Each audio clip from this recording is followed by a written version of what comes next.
I have the added responsibility of speaking on the theme of convergence of print, visual and social media in the contemporary milieu, which I will try and do not at length but in as brisk also.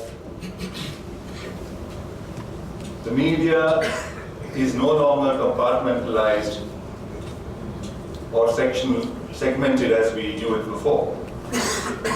Indeed, one of the changes that has taken place when we moved from the industrial revolution model to the information revolution model is that we moved from an age of analog media to an age of digital media.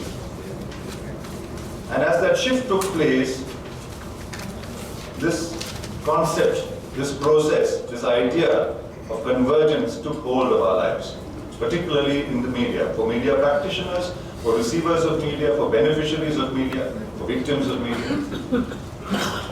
Convergence, as the Massachusetts Institute of Technology, which is at the cutting edge in terms of culture and technology, defined it is, if you imagine three separate circles, if you imagine print and publishing as one circle, broadcasting and cinema as a second circle, and internet and cyber media as a third circle, these three circles are coalescing, they are overlapping, they are coming together.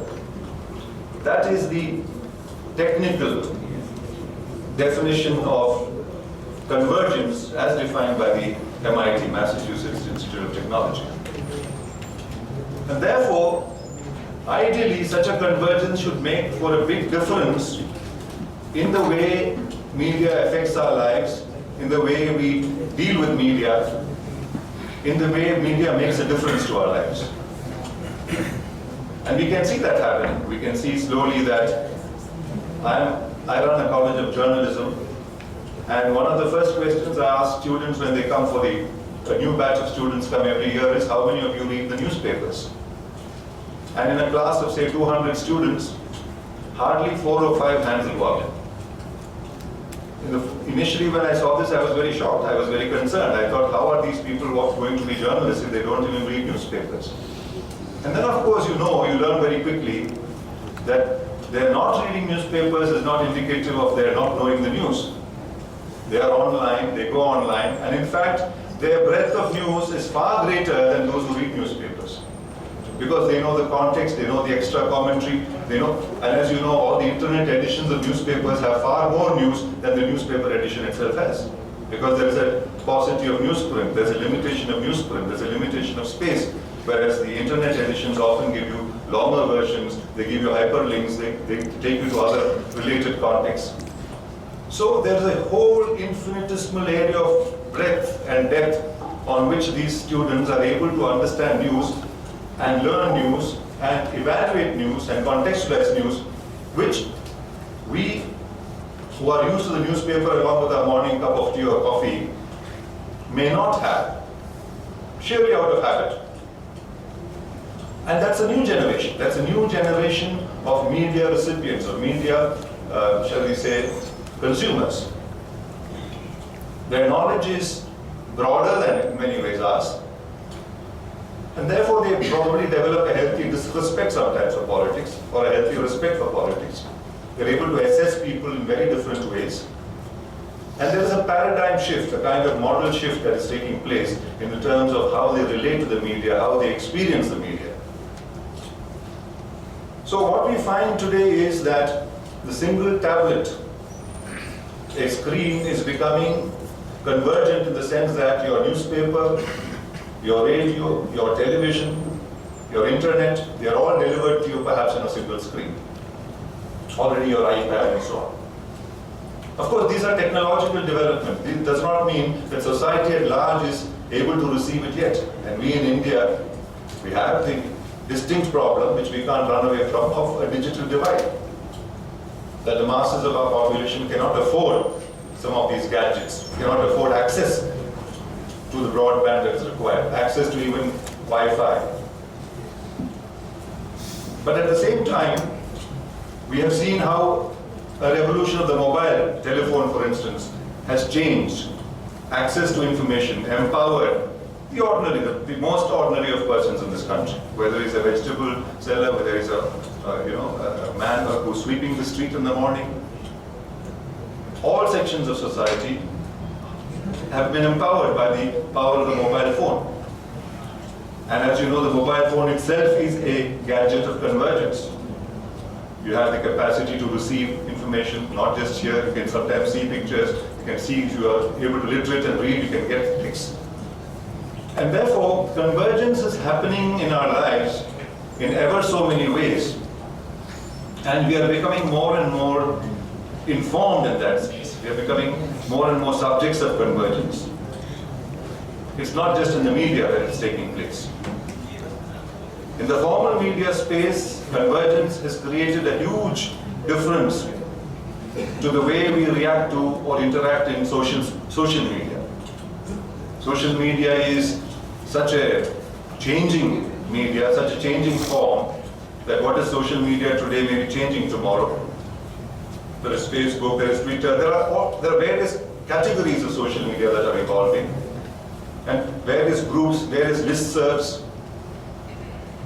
So the entire buzz and communication and interaction is taking place in virtual space. So much so that it is probably becoming more and more difficult to find the physicality of gathering, social gathering.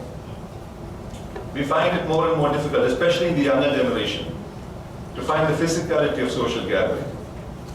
Because their conversations, their interactions, their social discourse is taking place in the social media. They are online, they're on SMS texting has become almost an art. Some of them do it so fast. You know, it's like in the old days, a typist who could type 500 words per minute or something. That kind of Guinness Book records are being set in SMS texting. And they're constantly informing or being informed. Constantly, it's a live wire kind of situation. And therefore, I think this has tremendous implications, in my view, for all sections of society, including political parties. As we know, all political parties, when they have big rallies, need to bring a big presence of people for those rallies. And some of them come with a passion.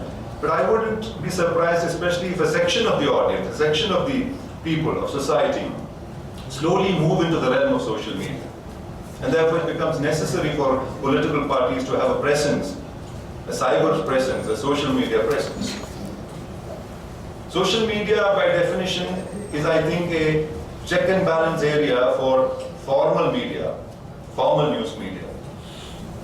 Whether it is television or newspaper or radio, the not formal news media, I find, for instance, that many of you who are active on the internet and so on will find there is far greater commentary, far greater contextualization, far more valuable information these days that you get from the social media, from other forms of internet, than in the formal media space.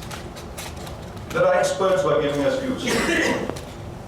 And we are also able to see very often how the agendas of formal media are diluted in the social media. So it is an alternative space in many ways. It is an alternative space.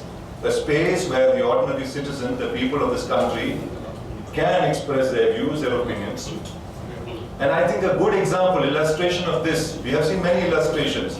We have seen the Arab Spring, we have seen the Occupy Wall Street movement in the United States. But in our own country, in the capital of India, in Delhi, when you saw the Aam Aadmi Party emerging with just a couple of years of activism, as a ruling party today, with some outside help of the state of Delhi, it is largely through the power of the social media. How do they organize? They did not have the funds to organize, they did not have the funds to bus in people, truck in people to Ramlila grounds or wherever they had their meetings. They would announce a meeting on social media, it would spread viral, it would go viral, as they say, on the social media or on Twitter or SMS mode, and 10,000 people, 15,000 people, 20,000 people turn up for a rally, for a meeting. So the mode of political mobilization, the mode of political expression, the mode of, shall we say, demonstrations, of rallies, are now being organized by the media. not by the formal news media, but by the social media. And largely because of this, the advantages of convergence, the information is spread very fast. The Arab Spring, similarly, we know that when Hosni Mubarak was running Egypt with an iron fist, and the whole thing leavened out, the whole movement developed primarily because of the social media. That is how they would announce that today on Tahrir Square many of us will gather, and suddenly millions of people would gather, millions of people would gather. So these are not developed societies, these are not societies like in the West.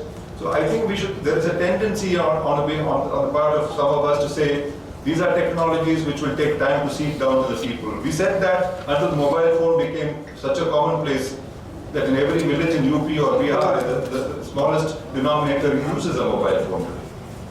And people adapt to technologies faster than we imagine. Literacy need not be a problem. One of the advantages of this convergence, the process of convergence, is precisely that. I think we are very distinct in Kerala because we have had 100% literacy. We have had a campaign, a movement. In many ways, the quality of life here is better.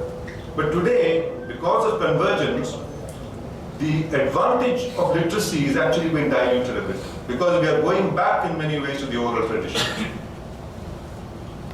I don't want to be misunderstood, but we should not assume that literacy is always better than the oral tradition. And I'm not saying this because I'm from a television stream where you don't need literacy. Television, you don't need literacy, you just see and hear. And in fact, if you know too much, it's a liability on television, because you're not supposed to be very intellectual. It's a kind of dumbing down, a least common denominator operation to reach the largest sections of the people. But what I mean is that in the social media today, you have video streaming, you have the visual, you have podcasting, you have the sound, you have the text. So these three forms of information, of communication are combining again in the social media. India is traditionally considered an oral society. Much of our literary heritage, religious heritage, let us say, even Buddhism, the script, they were all, orally communicated generation after generation and recorded at some point of time by sheer memory. It's an exercise, it's a dazzling exercise of memory. There's a wonderful story about the Egyptian god Thoth, when the inventor of writing, whose name is Hermes, came and told Thoth, I have discovered writing. What a great change it will make, what a great benefit it will be to our people. The Egyptian ruler, Thoth, thought about it, the god and the ruler gods, thought about it and said, I'm not so sure it's such a good thing. Because it is true that with writing you can record, everything will be recorded, everything can then be referred. But it is also true that with writing, man will become less and less reliant on his memory. You don't need your memory because you can record it, you can refer back to it. Today, of course, this is not to underwrite the importance of writing. Writing was very, very important for moving us into modernism, for the Renaissance, the Gutenberg press, the printing revolution. All of this has made a very huge civilizational difference to us. And yet, I think today we are in the unique position of rediscovering the value of oral tradition, the value of orality, of the spoken word, of the seen image, of the heard image, of the heard word, along with the read word.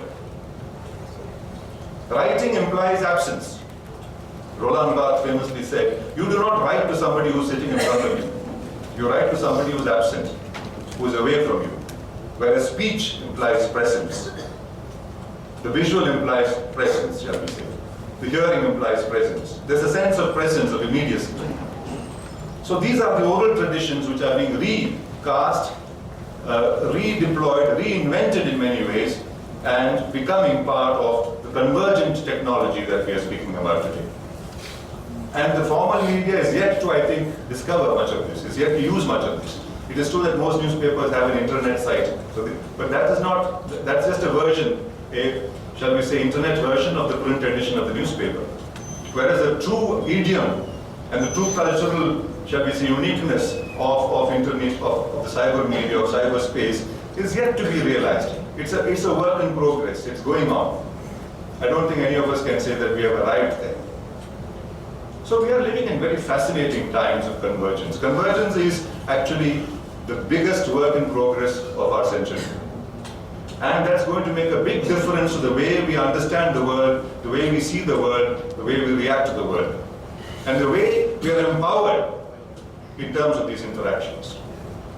Also at social media, one of the most powerful aspects of the social media is that it empowers democracy. And it has little patience for autocracy. China is fighting a losing battle against social media, we can see that. Chinese, although they have accomplished great strides in terms of the economy, in terms of sophistication of art and literature and so on, has, like many socialist countries, tended to be absolutist in terms of the information. But we can see that the people of China are more and more restless, more and more impatient. They state their views, and the state is finding it increasingly difficult to control the spread of such social media. So convergence is such a mutating concept that it's difficult to control it. And it's a user generation of information, how the people themselves generate information and use that information. So it is not something that some people can give the others. It is something that civil society, the social sphere, is giving unto itself. The Constitution of India says, we the people of India give unto ourselves the Constitution. Which actually social media is something where the larger sections of the people of this country or across the world are giving unto themselves the power to communicate, the power to be informed, the power to express their views, the power to dissent, the power to assent, and the power to carry their lives forward as they see fit. So these are, I think, the unique propositions of the social media. And I'm sure many of us, some of us are allergic to social media. We may not yet have entered this fascinating world.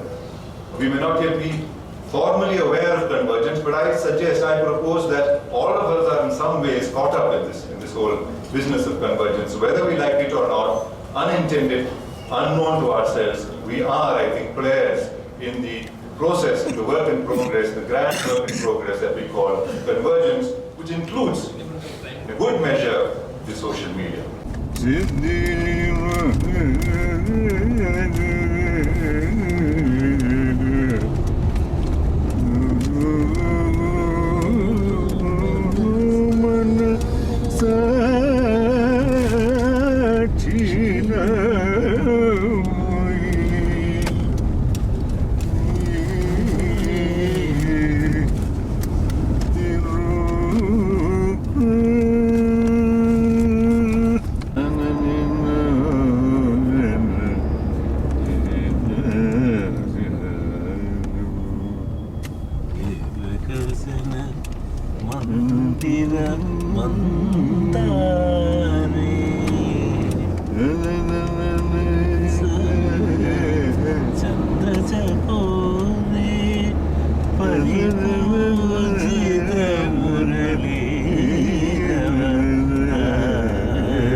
క్షీరమణి